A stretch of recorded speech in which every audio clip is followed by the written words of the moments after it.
बच्चों, section 80D में किस रिगार्डिंग बात हुआ है? ध्यान से सुनना सब लोग।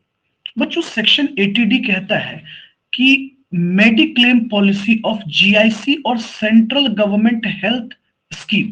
अब सुनना बच्चों, जीआईसी का मतलब हुआ जनरल इंश्योरेंस, ओके, कॉर्पोरेशन के बारे में बात कर रहा है।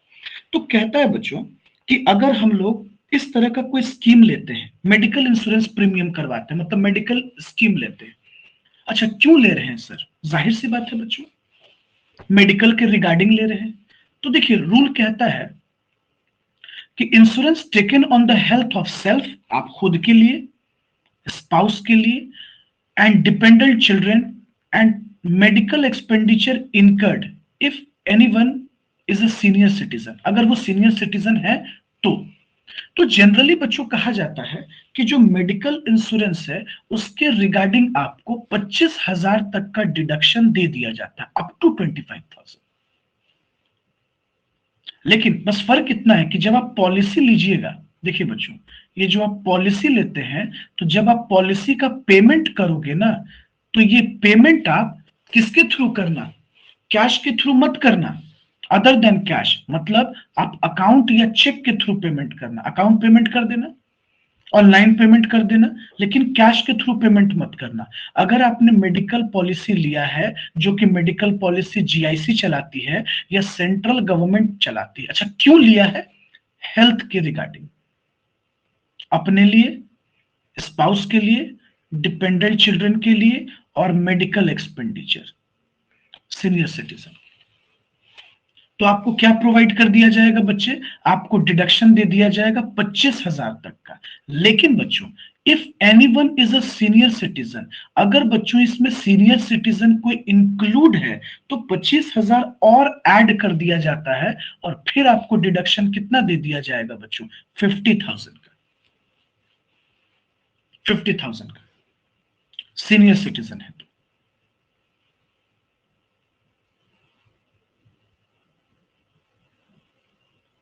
आई बात समझ में बच्चों? लेकिन अगर आपके पेरेंट्स सीनियर सिटीजन के कैटेगरी में नहीं आते हैं, अब तुम बोलोगे सर सबके पेरेंट्स आते हैं, मान लो बच्चों, मान लो अगर किसी के फादर 59 ईयर्स के हैं, 55 ईयर्स के हैं, तो वो सीनियर सिटीजन के कैटेगरी में नहीं आते, फिर उनको एडिशनल 50,000 का जो मेडिकल आपको दिख रहा है, एडिशनल 25 जो बढ़ रहा है, वो नहीं मिलेगा। तो बस कितना तक रह जाएगा बच्चों? फिर वो आपका 25 तक ही रह जाएगा। आई बात समझ में? बोलिए बच्चों। सर हाँ बोलिए। सर आज की क्लास का रिकॉर्डिंग अवेलेबल कर दीजिएगा ना? क्लास का रिकॉर्डिंग तो हो ही रहा है बाबू, क्लास तो रिकॉर्ड हो ही रहा है। No sir. चलो, अब देखो, अब सेक्शन 80 डी बताते हैं तुमको। अब 80 डी क्या है बच्चों? बड़ा आसान है। 80 डी क्या कहता है? सुनिएगा बच्चों, कहता है कि अगर हम लोग रेसिडेंट इंडिविजुअल है, प्लीज अटेंशन दीजिएगा, ध्यान से सुनिएगा पूरी बात को, अटेंशन के साथ ध्यान से सुनते जाइएगा। और बच्चों, अगर हम लोग maintenance for medical treatment including nursing training and rehabilitation of dependent with disability, अब हम पूरी कहानी समझा रहे हैं, ध्यान से सुनिएगा, ध्यान मत हटाइएगा बच्चों। फॉर एग्जाम्पल, आप किसी पर्सन का मेडिकल ट्रीटमेंट करवा रहे हैं, या मान लो ना बच्चे, कोई आदमी है जो मेडिकल ट्रीटमेंट करवा रहा है। अच्छा, इस मेडिकल ट्रीटमेंट में क्या क्या हो रहा है समझिएगा, लॉ को समझने की कोशिश कीजिए। नर्सिंग, ट्रेनिंग, रिहेबिलिटेशन चल रहा है उस पर्सन का, गुड। और वो बंदा जो है डिसेबल्ड है बच्चों, आप इससे अंदाजा लगा सकते हैं, डिसेबिलिटी है उसकी, मतलब नॉट कैपेबल, कैपेबल नहीं है चलने वलने में, हैंडीकैप्ड है, आप समझ रहे होंगे।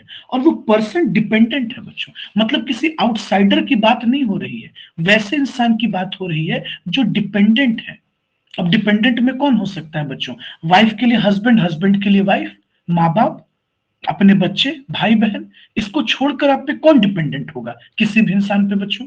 हस्बैंड पे वाइफ, वाइफ पे हस्बैंड, बच्चे, माँ बाप, भाई बहन, यही ना डिपेंडेंट में आते हैं। तो बच्चे, अगर कोई इंसान किसी डिसेबल पर्सन का कोई मेडिकल ट्रीटमेंट करवा रहा है, और मेडिकल ट्रीटमेंट में भी क्या बच्चों, फिर से समझो, मेडिकल ट्रीटमेंट में भी क्या, नर्सिंग, ट्रेनिंग और रिहेबिलिटेशन करवा रहा है। और अगर आपने एलआईसी के स्कीम में डिपॉजिट कर रखा है तो आपको क्या मिलेगा, आपको डिडक्शन दे दिया जाएगा। अच्छा, डिडक्शन कितना मिलेगा बच्चों, डायरेक्ट 75,000 फिक्स्ड है बच्चों। मतलब तुम पैसा कम खर्च करो या ज्यादा करो, तुमको सीधे, देखो यहाँ फिक्स्ड वर्ड लगा हुआ है, समझने की कोशिश करना, 75,000 मिलेगा। लेकिन बच्चों अगर वो पर्सन बहुत सीवियर डिसेबल है, बच्चों जो 80% से ज्यादा विकलांग होते हैं उसको सीवियर डिसेबल मानते हैं हम लोग, समझिए।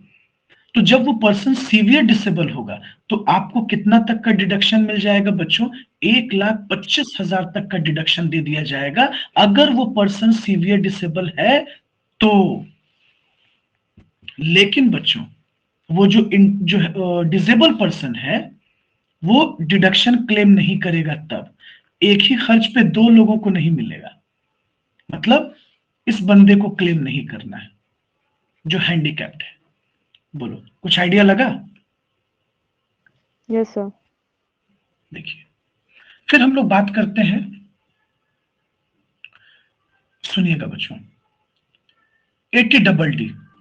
सर 80 डबल डी में क्या है, 80 डबल डी में क्या बताया जा रहा है, सुनिए, सॉरी 80 डीडीबी में क्या बताया जा रहा है। देखिए बच्चों, 80 डीडीबी जो है वो एक्चुअली एक तरह का मेडिकल ट्रीटमेंट है।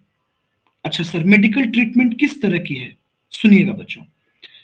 मान लीजिए अगर कोई पर्सन अपने किसी डिपेंडेंट पर्सन का मेडिकल ट्रीटमेंट करवा रहा है, देखिए पहले हम आपको समझाते हैं तब आपको क्लियर हो जाएगा।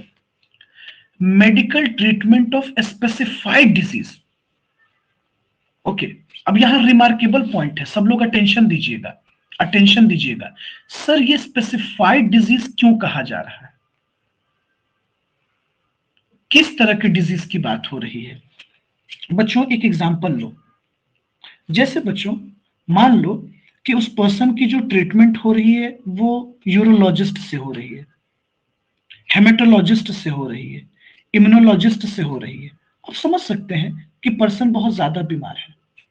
मतलब स्पेसिफाइड डिजीज का मतलब क्या हो गया बच्चों, न्यूरोलॉजिकल डिजीज। मतलब मान लो उस बंदे का ट्रीटमेंट आगरा में और रांची में हो रहा है, मेंटल प्रॉब्लम है, न्यूरोलॉजिकल डिजीज है बच्चों, कैंसर है, क्रॉनिक रेनल फेल्योर है, थैलेसीमिया है बच्चों, हेमोफीलिया है, इस तरह की बीमारी है बच्चों। ये सारे बीमारी तो खतरनाक ही है, आप भी समझ गए कितना प्रॉब्लम है इन सब सर डिजीज ये में। कोरोना किस श्रेणी में आएगा सर? कोरोना के लिए नया सेक्शन आएगा, वेट करो, समझे। तो अगर बच्चों स्पेसिफाइड डिजीज जैसे कैंसर हो गया बच्चों, न्यूरोलॉजिकल डिजीज हो गया, एड्स हो गया, क्रॉनिक रेनल फेलियर हो गया, थैलेसीमिया हो गया, हेमोफीलिया हो गया, अगर ऐसी बीमारियों की इलाज कराई जाती है। अच्छा, अब सवाल उठा कि इलाज किसका हो रहा है, या तो उस पर्सन का खुद, या उनके वाइफ का, या वाइफ के लिए हस्बैंड का, पेरेंट्स का बच्चों, चिल्ड्रन का, भाई बहन का। अगर वो जो ट्रीटमेंट करवाया जा रहा है तो कहता है कि जो डिडक्शन है वो अप टू 40,000 तक मिल जाएगा, 40,000 तक मिलेगा। लेकिन बच्चों मैंने फिक्स्ड अमाउंट नहीं कहा, मैक्सिमम 40,000 तक मिलेगा। लेकिन इसमें एक कंडीशन है बच्चों, कंडीशन क्या है सुनिएगा। अगर सीनियर सिटीजन का ट्रीटमेंट हो रहा होगा, ओके, सीनियर सिटीजन, जैसे आप एग्जांपल ले लीजिए, जो सेल्फ है या स्पाउस है या पेरेंट्स है वो सीनियर सिटीजन है, तो ये डिडक्शन 1 लाख तक पहुंच जाता है। लेकिन कब, कब बच्चों, फिर से समझिए, 80 डीडीबी कहता है कि अगर कोई रेसिडेंट इंडिविजुअल मेडिकल ट्रीटमेंट करवाता है, वो भी किस बीमारी का, स्पेसिफाइड बीमारी का बच्चों, then he is eligible for deduction. कितना, 40,000 तक। बच्चों उसने जितना पैसा डिपॉजिट किया होगा, खर्च किया होगा, उस अमाउंट तक। अच्छा सर एक बात बताइए, एक एग्जांपल सुनिएगा बच्चों। सर एक बात बताइए, एक पर्सन है जो 70,000 तक खर्च किया है अपने पेरेंट्स पर, सुनिएगा बच्चों, मेडिकल ट्रीटमेंट में, और इंश्योरेंस कंपनी से मान लीजिए 30 इंश्योरेंस कंपनी से मान लीजिए बच्चों 50,000 रुपीज मिल गया, तो बच्चों एक्स्ट्रा बेचारे के पॉकेट से कितना लगा? सिर्फ 20,000। तो सेक्शन 80 DDB कहता है कि हम इसको सिर्फ 20,000 का ही डिडक्शन देंगे। क्यों? क्योंकि बाकी पैसा तो इंश्योरेंस कंपनी से रिसीव कर रहा है ना, इसलिए। चलो अब एक बार आप लोग समझाओ तो, टू डू समझाइए जरा आप। फिर कहता है बच्चों सेक्शन 80E, ध्यान से सुनिएगा, सेक्शन 80E को कहता है बच्चों कि अगर कोई इंडिविजुअल है, अब सुनिएगा ये बड़ा अच्छा है, आपसे रिलेटेड है, पढ़ाई लिखाई से रिलेटेड है। कहता है बच्चों कि payment of interest on loan taken for higher studies from any financial institution और अप्रूव्ड चैरिटेबल इंस्टीट्यूशन। बच्चों किसी चैरिटेबल इंस्टीट्यूशन से आपने लोन लिया है, अच्छा लोन क्यों लिया? या तो आप खुद पढ़ने के लिए लोन लिए हो, या अपने वाइफ के लिए, या वाइफ हस्बैंड के लिए, या अपने बच्चे के लिए। बच्चा चाहे आप पे डिपेंडेंट हो या इंडिपेंडेंट हो, बच्चा मैरिड हो, अनमैरिड हो, मेजर हो या माइनर हो, मैटर नहीं करता बच्चों, मैटर नहीं करता। कोई भी इंसान खुद के लिए, वाइफ के लिए या अपने बच्चों के लिए लोन लेता है। अच्छा लोन क्यों लिया है बच्चों? स्टडीज के लिए, हायर स्टडीज के लिए। ध्यान दीजिएगा बच्चों, हायर स्टडीज के लिए। गुड। तब बच्चों वो जो इंटरेस्ट पे करता है लोन का, लोन का क्या कर रहा है बच्चों? इंटरेस्ट पे करता है। देखिए जब आप लोन लीजिएगा तो आपको दोनों पेमेंट करना होता है ना बच्चों, इंटरेस्ट भी, प्रिंसिपल अमाउंट भी और ब्याज भी। तो सेक्शन 80E कहता है कि जब आप इंटरेस्ट का पेमेंट करते हैं, इंटरेस्ट का, ब्याज का पेमेंट करते हैं, तो हम आपको डिडक्शन दे देंगे इंटरेस्ट का, प्रिंसिपल अमाउंट का नहीं बच्चों, अमाउंट ऑफ इंटरेस्ट पेड। जो भी आप ब्याज पे करोगे ना बैंक को, मतलब बैंक से लोगे या किसी चैरिटेबल इंस्टीट्यूशन से लोगे, तो जो भी आप उनको ब्याज पे करोगे वो हम आपको डिडक्शन दे देंगे। कब तक बच्चों? Available for 8 assessment year beginning with assessment year in which payment of interest begin. कहने का मतलब बच्चों जब से ब्याज का मीटर चालू होगा, सुनते जाना बच्चों, इंटरेस्ट का मीटर चालू होता है वहां से 8 सालों तक। अब तुम बोलोगे सर 8 साल ही क्यों है? अरे भाई एक बात बताओ, कोई 10 साल तक नहीं देगा लोन तो क्या उसको डिडक्शन हमेशा सरकार देगी? नहीं देगी ना, इनकम टैक्स डिडक्शन थोड़ी देगा, उसकी गलती है फिर।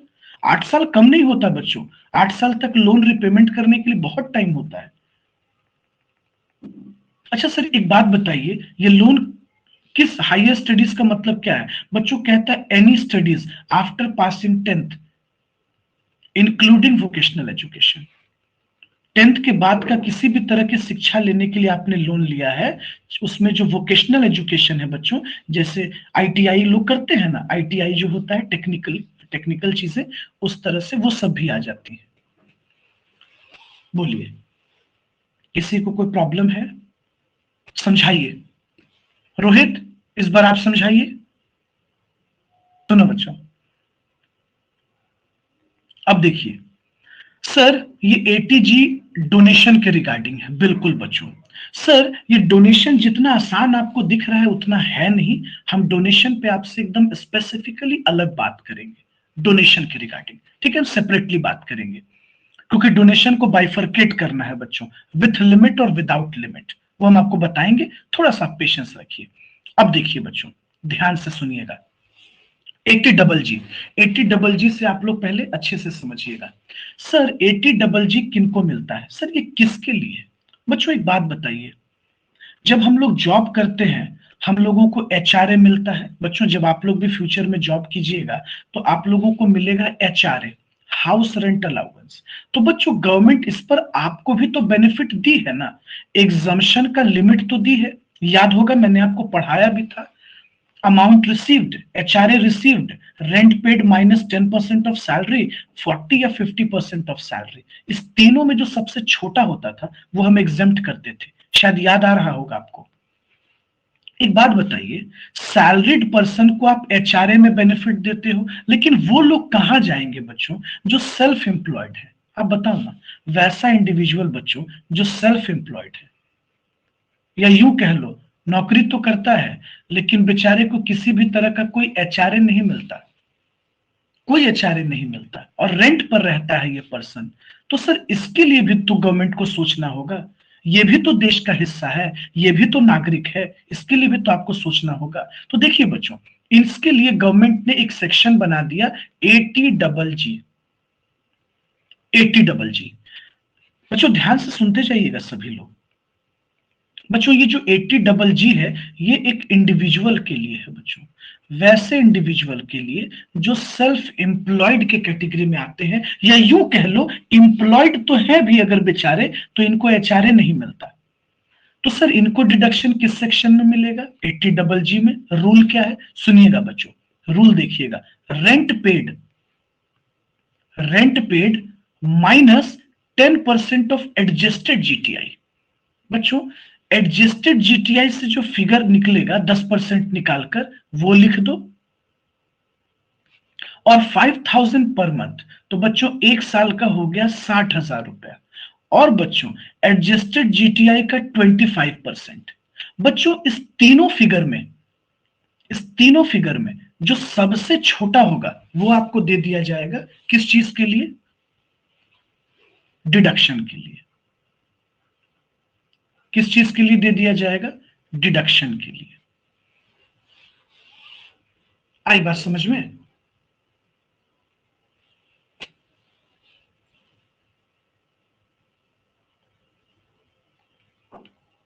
बोलिए बच्चों, कोई दिक्कत? Adjusted DTI means?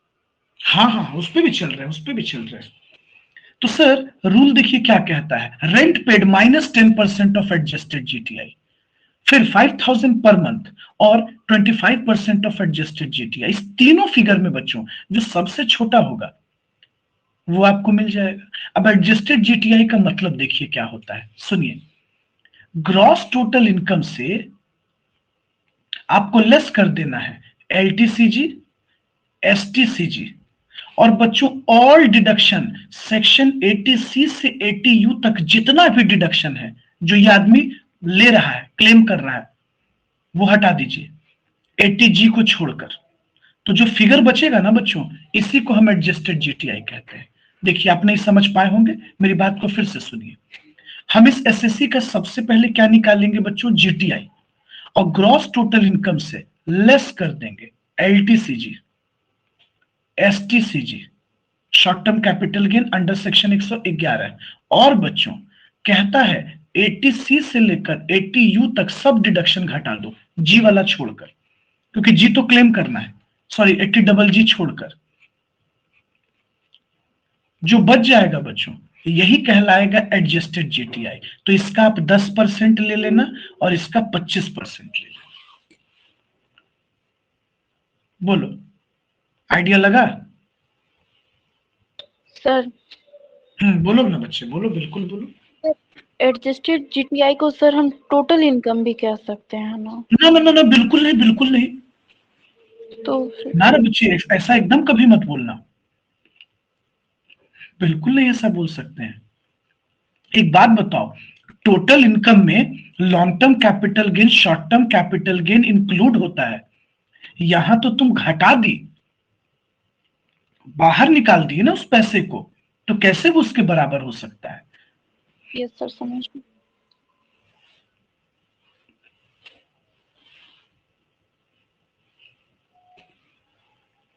चलिए प्रीति, यही सेक्शन आ रहा है ना जी आपके एग्जाम में? ग्रॉस टोटल इनकम कितना है? ध्यान से सुनो बच्चों, सब लोग पेज नंबर 423 पर चलो, जो नहीं ओपन किए हो, इलस्ट्रेशन नंबर 13, और देखिए। तो ग्रॉस टोटल इनकम 8,22,000 है। हाँ जी बिल्कुल। एक बात बताइए, जब हम इनको डिडक्शन देने जा रहे हैं तो ये कौन कौन सा डिडक्शन के लिए एलिजिबल हैं? सबसे पहले देखिए 80D और 80C।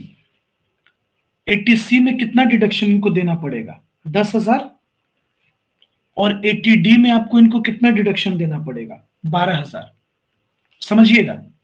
अब आता है बच्चों 80GG का मैटर, क्योंकि ये रेंटेड घर पे रह रहे हैं तो ये क्लेम करेंगे ना 80GG में। अब आइए थोड़ा सा इसमें उल्टा वर्किंग। दिया हुआ है, 80D में दिया हुआ है 10,000, 80C में 12,000। अच्छा 80C में 12 है, ठीक है, 80C में 12 कर देते हैं और 80D में 10 कर देते हैं।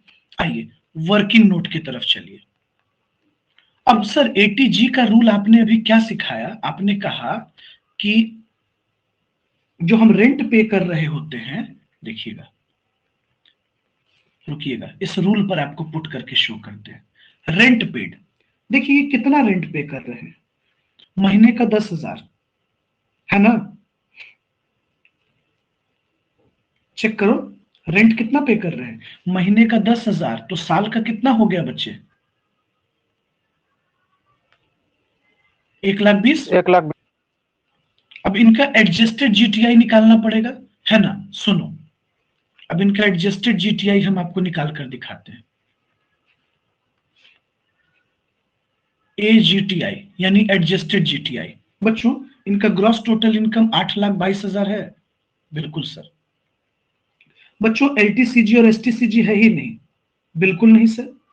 कहता है 80C से 80U तक का डिडक्शन हटा दो। तो बच्चों एक तो 10,000 दिखा और एक 12,000 दिखा, माइनस कर दिए। माइनस करो तो कितना बचेगा? 8 लाख। 8 लाख।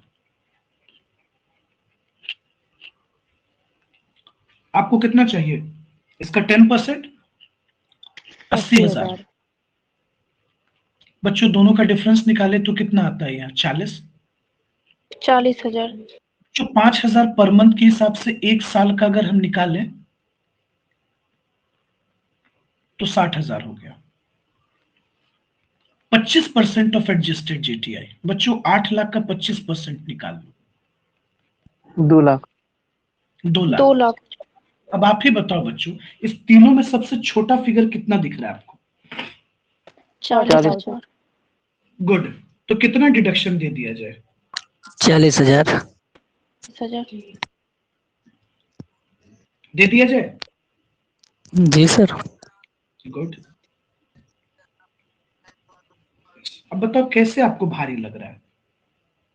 यानी कि ये बंदा 80GG में कितना डिडक्शन लेगा? देखिए अगर हम इसको सॉल्व करने बैठते तो 80GG में 40,000। एडजस्टेड जीटीआई में क्या है बाबू? कुछ नहीं है। एडजस्टेड जीटीआई में आप ये से समझ गए। हाँ ग्रॉस टोटल इनकम से एलटीसीजी माइनस कर दो, एसटीसीजी अंडर सेक्शन 111A का माइनस कर दो और 80C से 80U तक का डिडक्शन घटा दो अगर दिया हुआ है तो। जो बच गया वही कहलाएगा एडजस्टेड जीटीआई। बोलिए कितने लोगों को प्रॉब्लम हुआ अभी भी?